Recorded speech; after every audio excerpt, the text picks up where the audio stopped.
called up to John McElderrys. Most people will know about McElderrys. They have to be one of the most successful Massey Ferguson dealers in the whole of the UK and Ireland.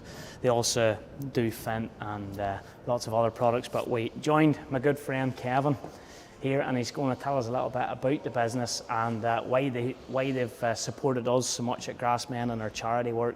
First and foremost, Kevin, there's been big changes at McElderrys here in the last year. You have made a few changes, different branches. Could you just tell us a bit about that? We opened a new depot in Lisburn for Fent only, so that gives us Massey here. We also appointed another sub-dealer for County Down because we do the biggest half of the north now. We're the main importer now here, and then bales of 5 Mile Town would cover Fermanagh, Armagh and South Tyrone, sort of that lower end of the country. Biggest changes we have done here is we tidied the whole place up, put up a new shed for storing the machinery in, to try and like machinery, no matter should it be balers, tractors, anything, just get more and more valuable, so it needs to be kept inside. You're at the beating heart here in the main depot up in Ballymoney. You are the sales manager for Massey for McElderrys. You're the boss man, for want of a better word. McElderrys is pure hardcore Massey, really at heart. Has been. Like Massey is the bread and butter of the business, like through service, parts, everything. Like tractors are what we're known for, so it is. And we like selling tractors, not just getting the sale, but supporting. Like as soon as you sell the tractor, we run a team here, we have a team of men here, every one of them's got a service van, so there's always somebody there if somebody needs something. So we are. No notion of becoming a John Deere dealer or anything like that? No, I was to take a step backwards, Garth. I know you're good friends with Ryan Dock, who has featured with us, and Ryan and myself talked about how we served our time with wee Eddie Gamble. Aye. And believe it or believe it not, there's another man has served his time with Eddie Gamble, and that's yourself. That's right, aye. Way back in the days whenever we tractors were doing big work. We tractors doing big work. The boys were doing, we were doing work with 110 horsepower tractors, the boys were needing 200 for now, you know. That's just the way the market has went now. Aye. Farms there that I would have been going on to back when I started selling tractors 12 years ago, I would have had 4 tractors. Now them men are running 2, but they've gone from having 200 horsepower and 120 horsepower and maybe 130 horsepower to having 150 horsepower and a 200 horsepower. Yeah. Tankers have changed from having 2 1,300 gallons to 1 2,500. It's because of weather. Weather's condensed the whole thing. Everyone has to go faster, go out quicker. What tractors are you shifting the most of? What would be the common ones being sold here? Our best sellers would be probably 57s, yep. Loader spec, fill gap, 54, 55 replacement, 43, 55, that type of thing. And then we move into our bigger frame 4 cylinders, which would give you right up, we can put that tractor, that goes right up to 200 horsepower. And then on a 4 cylinder? Yeah. It's hard to believe.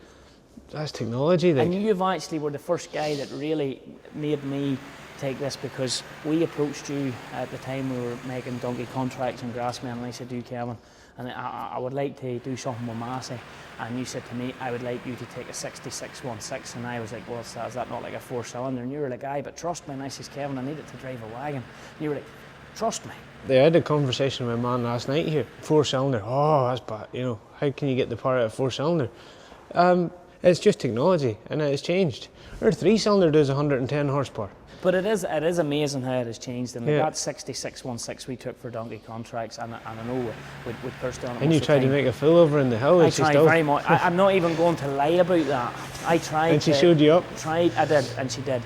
I let her, went too fast up the hill. I mean, anything up the hill is going to struggle when it's running all that it was running. Kirsty was in with me. She had hit her head in shame, and I laughed. But of course, I gave her I stuck on my diff log on the 4-wheel drive and all on, and I lifted her off. And it was a low gear. I'm not going to lie, it was a low gear. They're really well balanced. That's the beauty. That 4-cylinder tractor suits everybody. That tractor there could go out. I have no problem putting that on to 2 mowers. No problem. Take it out, mow grass with 2 mowers. If you want to hook on a bale lifter on behind it and go and lift in your own bales, it's not too big. The tractor weighs 6.4 tonne. From memory with front linkage on it, so it's not a small tractor. It's capable. Like we have a contractor that you know, Owen Young, Owen's pulling 3,000 gallon tankers with them, no issues. And I think I was chatting to Olwen the other day on the phone myself, and I spy one in the corner there, and I'm pretty sure his name's on it. Well, it's not on it yet, but it's that.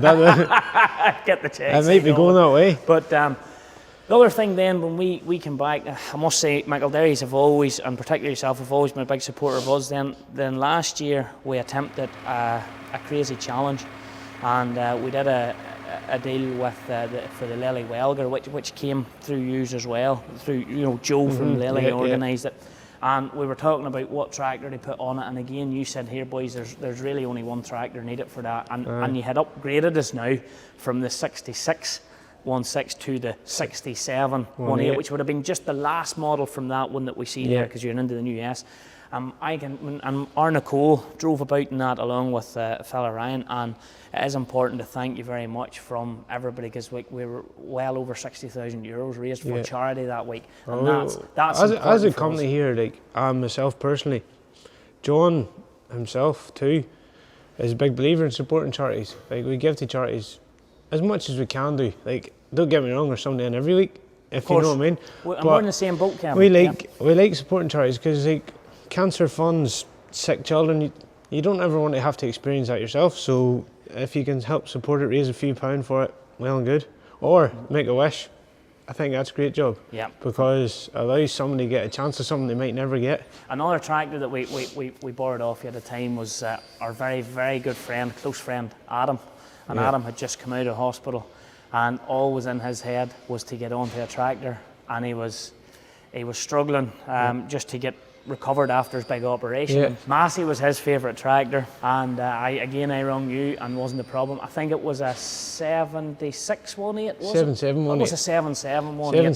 77 1.8, and I kept that for a couple of days, and it was a mighty tractor. Yeah, it was because of something with his leg. He needed something with a finger clutch, you see. Well, he'd been through an awful long operation, and I wanted him to be able to get into a tractor and drive it, so he drove that tractor around that run, and it helped boost his recovery. But when you came in here 15 years ago, what were you selling?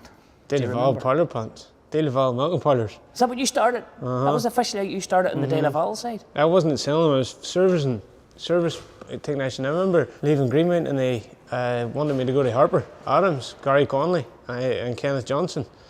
And I was like, no thanks, I'm not going to university, I've had enough of school. Like, and I says to Gary, and he says, well, there's a job going to McElderrys for a service technician for Delaval. So that's what I started doing in here. And then, I don't know, sort of through, I don't really know how, but I ended up in sales after 2 or 3 years, and I've been here, sold my first new tractor in September 2006. You went to Greenmount, you came in, you started as a service manager, but your heart was in the sales, and look at you now, you're now the manager here. So that's a real good, that's a success story in itself. I don't know. Glutton for punishment maybe? Not at all, not at all. You like the product you sell. Do you see any big changes for Massey? I mean, I see these stickers now. They changed them to S. It's mainly to do with Muller regulations. The tractors all come now with a dual line brake system. There's air brakes, there's standard and hydraulic brakes. They come with the lorry type wing mirror. Yeah. They come with the bonnet's lockable. Can't get in without using your special tool or 6mm Allen key. They changed the headlights. There's driving lights on all the time, and then they changed the interior of them as well. That's the main changes I see. They look sporty, but looks well. Tractors do look well. Look, I'll be honest with you. I've seen some changes in Massey since I've started, and we're punching at the top of the weight division now. Like. So we are. I'll put that in the field against anybody. And what's the favourite one of the moment? The 77 1.8. You know, what's the standard one? 77 1.8 would be the that spec that you see sitting there would be what the best selling spec would be there. And it's mostly Dyna 6 now, Kevin. Mostly Dyna 6. We do a lot of the VTs as well for different applications, but mostly Dyna 6. On behalf of GRASSMEN, we thank you very much for your continued support. We've thoroughly enjoyed the tractors that we've had. I think it's fair to say, you know it, a few people know it, that I do have a soft spot myself for Massey. Have you got that recorded, have you? Yeah. But with Nicole and Kirsty and Gary being absolutely hardcore, I decide, we'll have to, I can't just say that out too loud and proud, But I have an awful notion of a 3000 series, so watch this space. Very good. Thanks very much. Thanks, Kevin.